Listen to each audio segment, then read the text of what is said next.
Le 3 février 2024, la Russie a mis à l'eau son nouveau sous-marin nucléaire de 4e génération, le Prince Pozharsky. Ce lancement marque une étape importante dans le renforcement des capacités stratégiques de la marine russe. Le Prince Pozharsky est le 4e sous-marin du projet 955 Borei 1 et est équipé de missiles nucléaires intercontinentaux Bulava, capables de porter des ogives multiples, renforçant ainsi la dissuasion nucléaire de Moscou.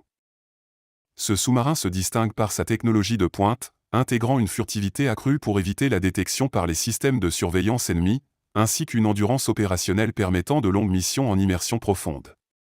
Conçu pour opérer dans les environnements les plus extrêmes, le Prince Pozharsky symbolise la modernisation continue de la flotte sous-marine russe, qui vise à maintenir un équilibre stratégique face aux autres puissances nucléaires mondiales.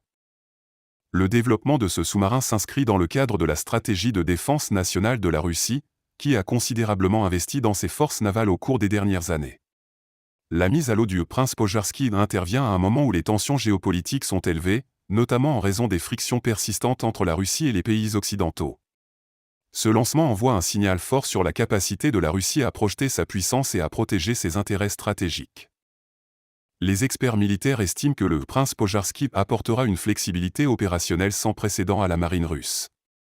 Sa capacité à lancer des frappes nucléaires à longue distance depuis des positions sous-marines le rend particulièrement précieux dans la doctrine de dissuasion nucléaire russe. En cas de conflit, ce sous-marin pourrait frapper des cibles cruciales tout en restant indétectable, assurant ainsi une seconde frappe décisive. La technologie embarquée dans le Prince Pozharsky inclut des systèmes de navigation avancés, des sonars de dernière génération et des capacités de communication sécurisées. Ces caractéristiques permettent au sous-marin de mener des opérations complexes, telles que l'espionnage, la surveillance et les missions de reconnaissance, en plus de ses capacités de frappe nucléaire.